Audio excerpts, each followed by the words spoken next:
Bien, ya estamos de vuelta acá en Enfoque Cultural en el último programa de nuestra temporada y tal como lo adelantaba Sergio antes de la pausa, tenemos un entrevistado, podríamos decir, de lujo. Sergio, ¿de quién se trata y de qué nos va a hablar? No, que Raimundo del Río Philip es un hombre muy entretenido, parece que es de familia, su hijo es periodista, también Periodista muy conocido. Hijo ilustre de la ciudad de San Felipe, su hijo. Raimundo pertenece a una familia que fue propietaria del Palacio de la Hacienda. Cuando niño él jugó en el Palacio, era su casa, y después cuando adulto trabajó en la Hacienda. Y es entonces el testimonio que queríamos desde su casa en Santiago, en Vitacura, dar a conocer a todas las personas interesadas en este tema. Muy bien, veamos entonces la entrevista a Raimundo del Río, quien vivió en el Palacio de Quilpué. Ponga atención.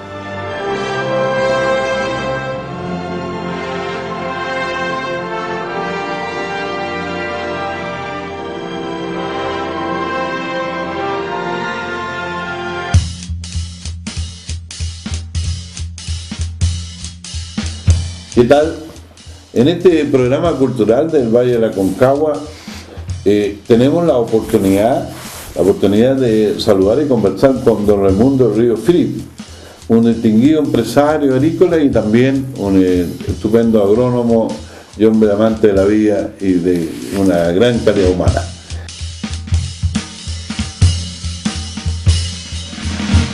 Don Raimundo, quisiéramos compartir con usted su vivencia respecto a su infancia, porque entiendo que usted cuando era pequeño vivió un tiempo, disfrutó de tener una casa muy especial.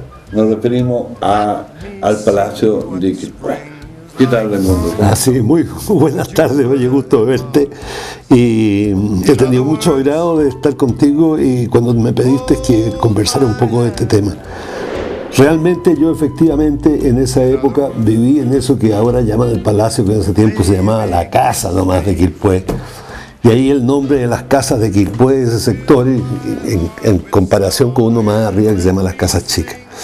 Bueno, y a mí me tocó, yo nací en Santiago, pero mis padres que habían comprado es decir, mi padre y un tío mío que habían comprado ahí una propiedad poco antes, se fue a trabajar allá, porque él también era ingeniero agrónomo, y yo nací el 35 y él habían comprado este predio el año 32. Claro.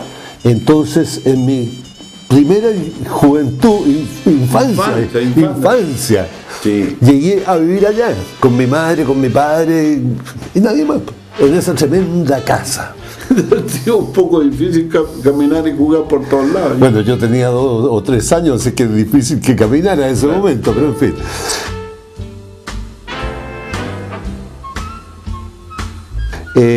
Después pasó el tiempo y yo me vine a Santiago a estudiar, en Santiago en el colegio, en el Liceo Alemán, después en la Universidad de Chile, hasta que me recibí ingeniero agrónomo, y ahí me fui a trabajar allá. Y cuando me fui a trabajar allá, volví a vivir en la casa grande, en esa época ya solito.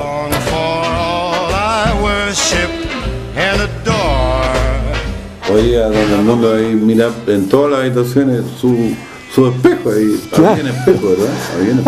No, normalmente, no ningún espejo especial. Era una casa muy linda, muy buena, tenía un subterráneo inmenso que eran como las bases del edificio, donde se suponía que estaba toda los dormitorios de la servidumbre, porque había tenido esa casa muchos abolengos antes. Claro. Todas las servidumbres, después venía el primer piso donde estaba el living, el comedor y los dormitorios, había una sala de billar, me acuerdo, había una pequeña biblioteca, y un tercer piso que era muy pequeño y que nunca se usaba y que nunca entraba nadie ahí. Y por último habían unos, ¿cómo se llaman?, entretechos, que ahora los entretechos son chiquititos y dan a puros ratones. Claro. En esa época el entretecho era como una pieza prácticamente, donde uno podía meterse, habían cosas guardadas. Normalmente guardaban cosas. Claro, guardaban cosas. Y un recuerdo que yo tengo que había muchos murciélagos.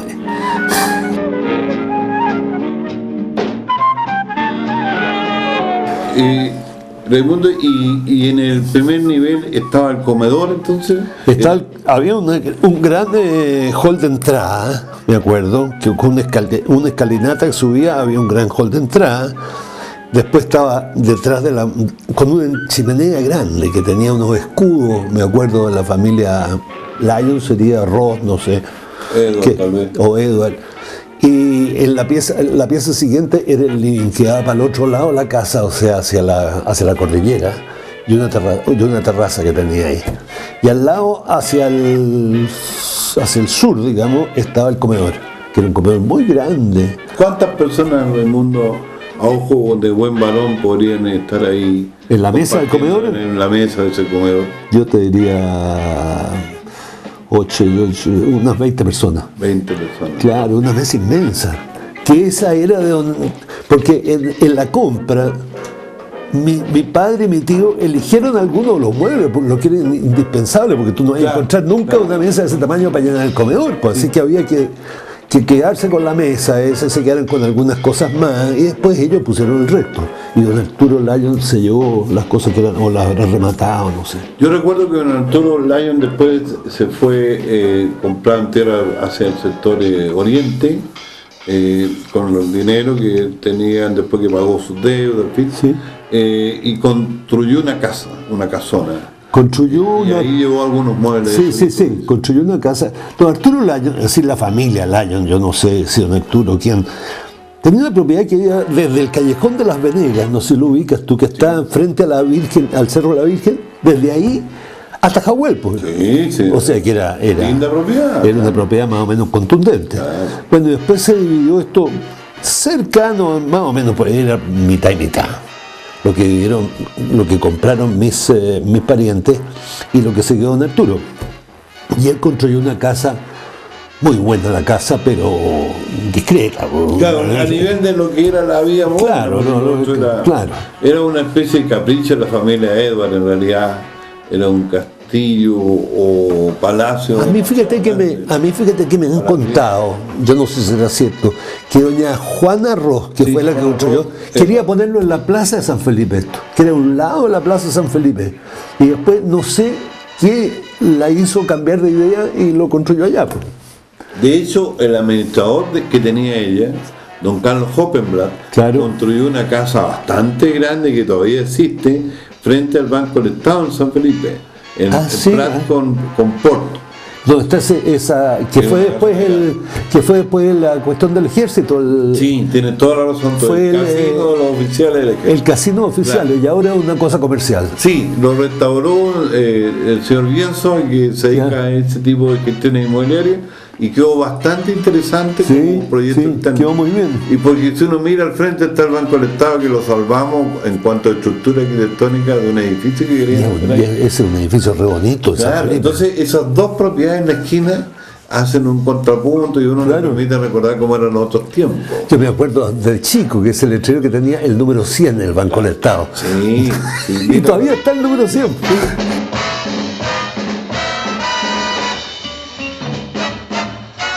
Oye, Raimundo, y en la casona, digamos, tu familia tenía también los jardines, había que mantener jardines. Claro, ese era el clavo, pues. Era el clavo, ese era un problema de esa cuestión. No, eran tremendas cantidades de hectáreas. Claro, había 1 o 2 gallos ahí haciendo lo que podían, pero yo te voy a decir que no estaba demasiado cuidado. Los árboles se cuidaban mucho, los caminos que no tuvieran demasiada maleza y poco más, pues, porque eran como 6 hectáreas de parque. Sí. Entonces mantenerse 6 hectáreas de parque para mantenerla impecable, muchos habían necesitado 10 o 12 personas, y eso no había. Pues. El presupuesto dice. Claro, el presupuesto. Oye, y había una piscina también, Raimundo. ¿Dónde estaba? Había una piscina al fondo, entre medio de unos árboles, que es cosa que es muy rara porque poner una piscina entre medio de los árboles es medio loco, pero en fin. Y había una casita de muñeca.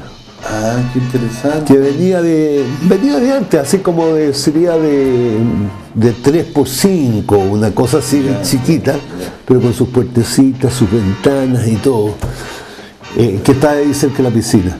Ahora, realmente era un problema mantener toda esta cuestión porque don Arturo Lyon yo creo que se arruinó de dar fiestas y de traer el personaje y todas esas cosas, porque trajo al príncipe de no sé dónde y al cardenal. Entonces había una servidumbre gigantesca, por lo que yo vi, había pastelero, cocinero, el otro que hacía el de los vinos, en fin, un seremil de gente. Después cuando fue de mi familia, ya habían 2 personas apenas, pues llegó una persona, 2 personas, para que cuidaran el jardín y otra para que hicieran la comida en la casa y punto. Pues. Claro, porque ustedes eran agrónomos, agricultores, claro, a lo suyo. Si todas esas piezas estaban cerradas, fuera de los veranos cuando llegaban las cabros chicos. Claro. En el verano llegaban los cabros chicos de la familia, o los primos, que los conviaban.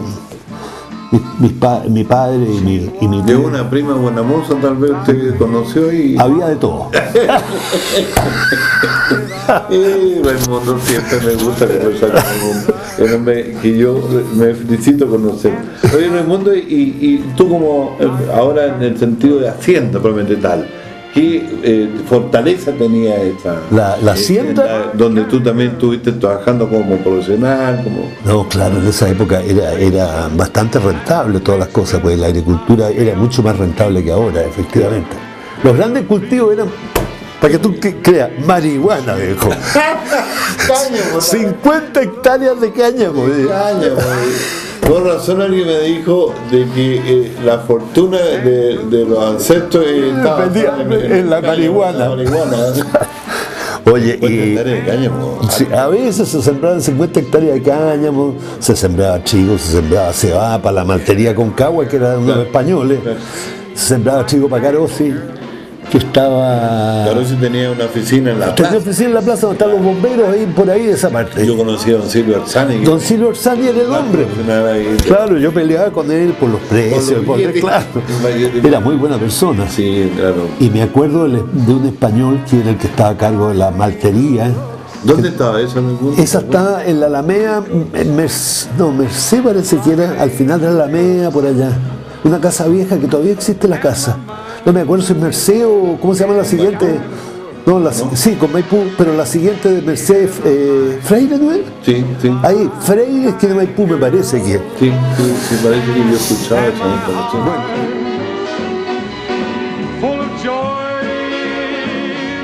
Bueno, y lo otro que hacíamos era novillos, pues había bastantes novillos en Gorda que se traían del sur, de Osorno, esas partes. Oye, llegaban unos carros a la estación. A mí me tocó muchas veces ir a buscarlos. Claro. Primero, los carros se perdían, había que llamar a los ferrocarriles, ¿dónde está el carro? Porque a uno le cargaban allá y le decían, van tantos novillos en el carro número tanto. Entonces uno comenzaba a ubicar dónde estaba el carro con ferrocarriles, pues. Y ellos, curiosamente, sabían dónde estaba el carro cada vez, que yo les preguntaba, porque el servicio ferrocarril era fantástico. Y llegaban ahí a esa bodega que hay detrás de la estación, que había detrás de la estación. Y ahí los íbamos a buscar. Y los pobres novillos, pues, que habían pasado 4 días desde Osorno hasta aquí, apretaditos, sin comida a veces, sin agua, sin nada, llegaban, pero apenas andando. Y había que arreando por San Felipe, por la Alameda. Por la Alameda Maipú. Claro.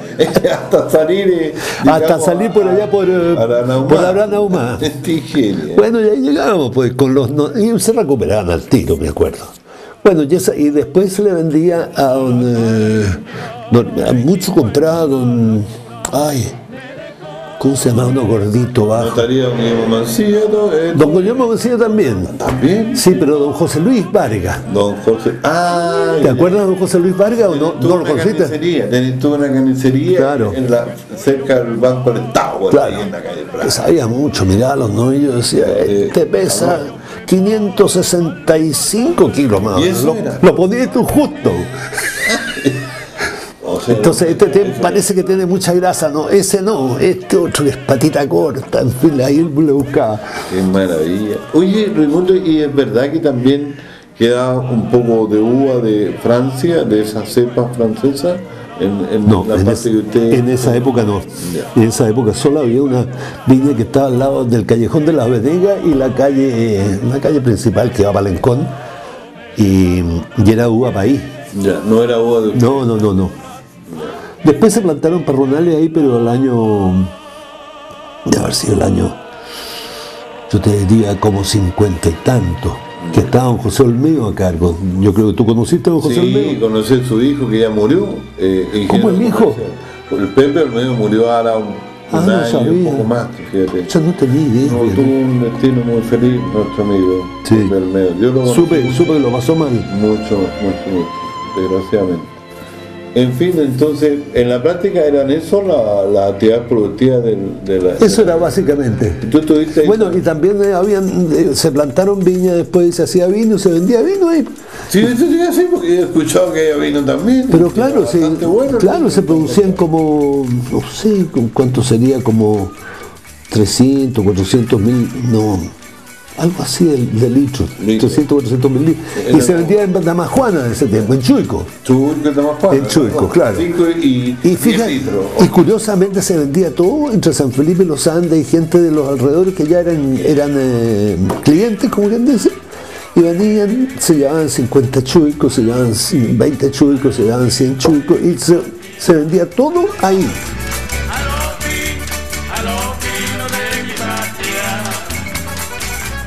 Esta propiedad en realidad está bien trabajada. Sí, yo creo que sí. Yo creo que sí. Por Sí. lo que uno ve, siempre Sí. fue una propiedad, una de las grandes en la zona y bien trabajada. Y después, bueno, después vino la reforma agraria. Pero usted, Claro. estaba tú ahí. No, primero se partió la cuestión. Ya. Y después de eso vino la reforma agraria, donde nosotros hicimos, en toda la época del gobierno demócrata cristiano, nosotros no tuvimos De ningún Frei. problema. De De Frei, Frei. porque nosotros jugamos a invertir. Era Porque lo que creímos- se decía, era lo que se decía. invierte y Claro. le viene en la tierra rural. No le va a pasar nada. No le va a pasar nada, era Bueno. como causar... A la señora de abajo, a la heredera, mi tío Raimundo, la hicieron sonar porque le expropiaron todo, porque ella parece que de un marido anterior, no sé cómo era el enredo, tenía otro fondo por acá más al sur, entonces le expropiaron todo, casa incluida, todo. Y a mi padre y a mi que ya había heredado a mi tío en una parte, nosotros jugamos a invertir para, como quien dice, para salvarse la reforma agraria. Y durante el gobierno de Frei no hubo ningún problema, ni un problema, pero vino el gobierno de Allende y yo me acuerdo que en una tarde en Quillota yo fui a la reunión en que estaba el ministro de Agricultura y un gallo medio cojito que había, no me acuerdo el nombre. No me acuerdo en este momento. Y expropiaron la lista de impuestos internos completa, ni siquiera los nombraron. Esta lista, todo expropiado. Bueno, y ahí entonces nosotros negociamos, para serte franco, nosotros nos pagaron en bono, eso sí, pero buena parte de la cuestión nos dejaron una reserva de 40 hectáreas. Tengo que realmente, yo no puedo decir que la reforma agraria haya sido justa, ni haya sido, porque nosotros nos pagaron lo que, bueno, un precio no muy razonable, pero en fin, pagaron, cumplieron, nos dieron los bonos y nos dejaron la reserva de 40 hectáreas. Y así terminó la cosa.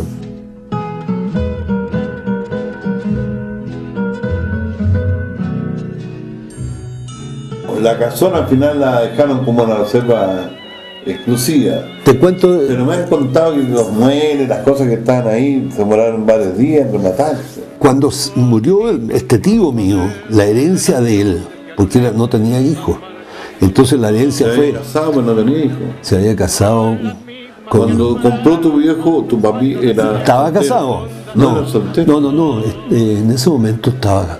No tu- sé, fíjate, si estaba casado ya o no. En el año 32 tu viejo era soltero Mi papá era soltero. y tu tío estaba casado. Estaba casado con una doña Berta Uneo. Bueno, después, no me acuerdo cuándo, habrá sido como el 50 y tanto, doña Berta Uneo se murió.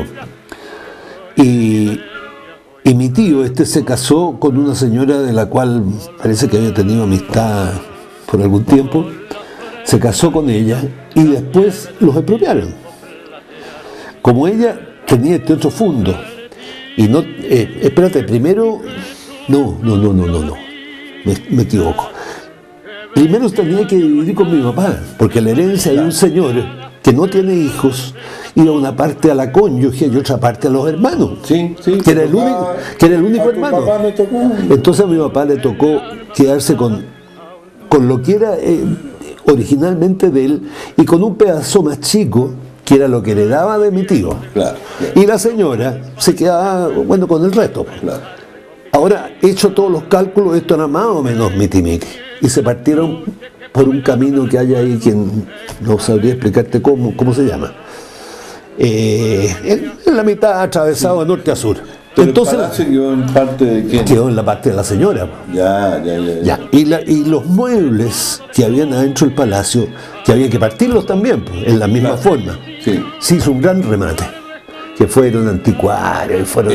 Pero fue en la época que estaban los propietarios, es decir, estaba esta señora y mi papá, claro, que eran los únicos dueños. Digamos, ellos remataron los muebles, todos los muebles. Entonces, en verdad en el palacio cuando lo expropiaron ya no había muebles. No Es interesante había muebles. saberlo, porque yo escuché eso, que es un festival de todos los anticuarios. Sí, claro, fueron todos esos que uno conoce, que ve en el diario, esos fueron todos al remate. Había cosas preciosas. Sí, yo te diría que el living, el comedor y el hall de entrada eran muy bonitos. El resto, normal, eran dormitorios con caches, con camas normales, nada especial. Pinturas sí, habían algunas, pinturas habían bonitas, ahí en el living, en el comedor yo me acuerdo que habían pinturas bastante buenas o bonitas. Y fueron rematadas por mucha gente de San Felipe, me acuerdo de Edwin Bey, remató 2 o 3 cuadros. Un amigo mío que se llama Gonzalo Sánchez remató 2 o 3 cuadros, los demás, no sé. Hasta yo lo único que rematé fueron unos libritos que tengo guardados, así que como una repisa con libritos chiquititos, así por de recuerdo. Sí. Y nada más, pues. Yo estaba recién casado y no tenía ni cobre, así que... Estaba en otra historia.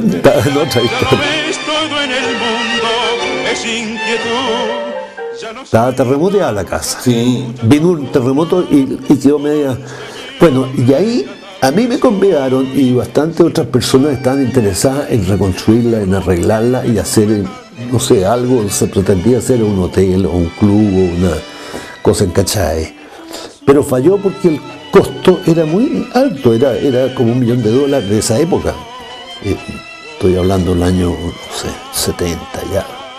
En esa época, en los años 70, he tomado conocimiento de que en una oportunidad fue el general Pinochet y lo llevaron las autoridades de la época para que viera el palacio, que fue para ver la viabilidad de que el gobierno aportara la cantidad que era necesaria para restaurarlo. Yeah. Entonces él miró, echó una ojeada nada más y dijo: no, es posible, mucho dinero, no se puede. Claro, era mucho dinero. Esto lo contó el abogado de la Intendencia de la época, que era Sergio Caballero Espinosa. Yo no estaba en esa visita, no estaba. Muchas visitas no te invitaron. No me invitaron. Bueno, y el caso es que la casa sufrió mucho con el terremoto y se perdió la oportunidad de haber hecho eso, porque el fisco al final resolvió rematarla esta casa. Porque ya llevan no sé cuántos años, pues no llevan qué hacer y ya la gente se está robando las cosas, se está todo cochino. Y eso no es nada raro en el mundo lo que me has contado, porque fíjate que en el tema de la estación de ferrocarril en San Felipe, claro, pasó. Un día tú tenías una estación, no digo una cosa muy... Y pocos días después no queda nada del mundo. A mí, fíjate que me contaron, yo no sé, a lo mejor tú sabes si es cierto, que en una época desaparecieron las estatuas de mármol que hay en la plaza y que después se encontraron. Esa no la sabía.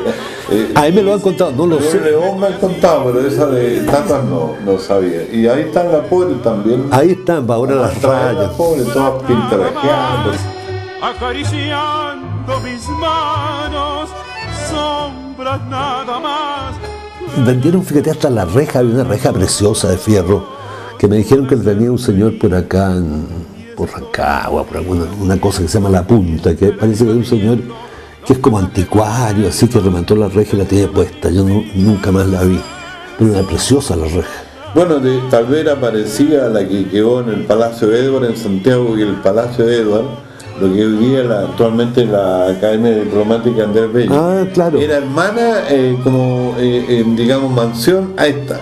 Ya. Doña Juana Roa intervino con su hijo, lo construyeron al mismo tiempo, con el mismo arquitecto. ¿Y sabes que hay otro? Y la reja, siempre se destaca la gente de la Cancillería, que la reja de acceso, fíjate tú cuando la ves, es muy preciosa, de origen inglés. Nada raro que sea la misma. Pero esa debe ser más chica por el tamaño de la casa. Esta era una reja pero inmensa, viejo, que pasaban los coches por debajo. Ya, Oye, y hay otro hermano de estas construcciones, pues, que es el viejo hospital de Limache, que está en ruinas ahora. Pero si tú lo vas a mirar en la avenida vieja esa de Limache que hay, es igual la decoración, las cositas de la ventana, todo muy parecido. Yo una vez lo descubrí eso, que tiene que haber sido, porque también fue doña Juana Roa, que era una gran filántropa. Si acaso tenía mucha plata. ¿Y qué pasa que ella ¿Te cuento un cuento? Sí. Fíjate que me contaron que una vez doña Juana Roa iba en tren a Valparaíso, porque vivía en Valparaíso, y vio, y andaba, era tan sencilla y andaba tan pobremente vestida, que se sentó un curita al lado en el tren, y el curita cuando se bajó se metió la mano al bolsillo y le dio unos pesitos, y doña Juana Roa se quedó callada. Muchas gracias, padre, que sé yo qué.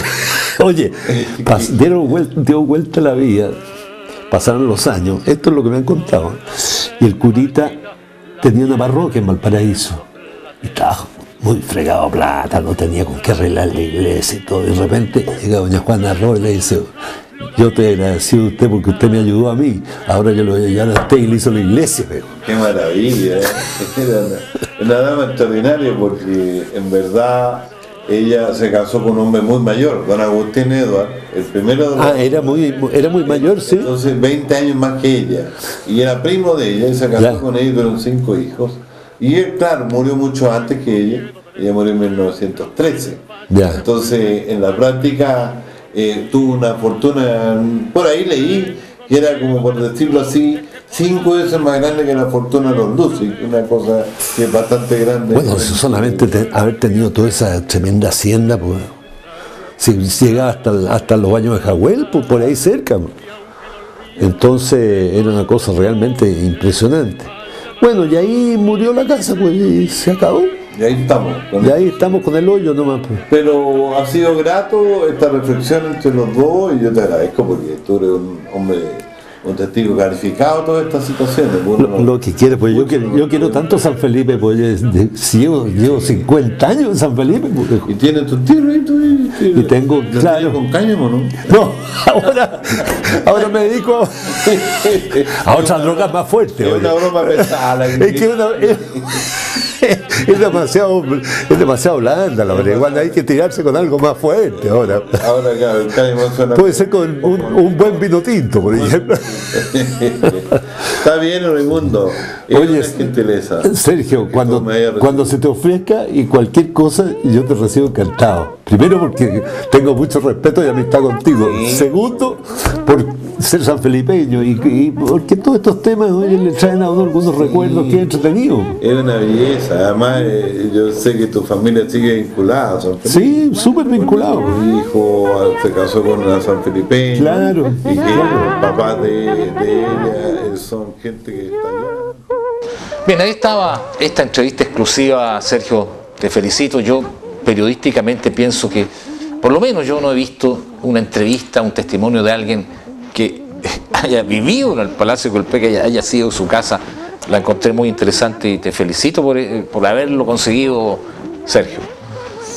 Nosotros estamos realmente entusiasmados con estas propuestas, y por algo también tenemos que saludar y agradecer al señor Bejarano, que tuvo la gentileza de pasar un video que él grabó hace más de 20 años, alrededor de 25 años atrás, 1987, sobre cómo era el palacio en aquella época, y que hay algunas de esas vistas que estamos traspasando a todas las personas amantes de esta programación. Son aportes que ha hecho la gente, nuestra comunidad, y que agradecemos con mucho cariño. Así es. Bueno, y así estamos llegando al final de este programa y de esta temporada de Enfoque Cultural. En lo personal quiero agradecer a quienes nos vieron, a quienes nos felicitaron, también a quienes formularon algunas propuestas, algunas críticas, porque quiere decir que veían nuestro programa. Y en forma especial quiero agradecer a Sergio Jara Catalán por este aporte importante que está haciendo a la cultura y al rescate de nuestro patrimonio. Sergio, muchas gracias y nos encontraremos en otra temporada, ojalá. Dios mediante, Ricardo, es para mí un placer haber comentado, conversado, haber hecho testimonio en común contigo en todos los temas que nos interesaron, que Gabriela Mistral, que el Palacio Quilpué, que Santa María, en fin, tantos temas que cautivaron esta temporada del programa, y estamos muy contentos de haber participado y estamos muy agradecidos a todas las personas que nos apoyaron espiritual y materialmente para que esto fuera una realidad, y también por supuesto al canal. Sí, un saludo especial al canal, a sus ejecutivos que creyeron en esta propuesta, porque era difícil pensar que un programa de cultura pudiera ser atractivo, y creo que demostramos que sí lo puede ser y que puede ser un aporte. Muchas gracias y será hasta una próxima oportunidad.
Domi Creaciones, tradición en el vestir del Valle de Aconcagua, atención personalizada y ambiente climatizado, ropa de niños y juvenil, ropa de hombre y señoras, ofertas de las mejores marcas, Ficus, Wrangler, Polemic, Spitfire, Capitol, todos los medios de pago, tarjetas de crédito y cheques.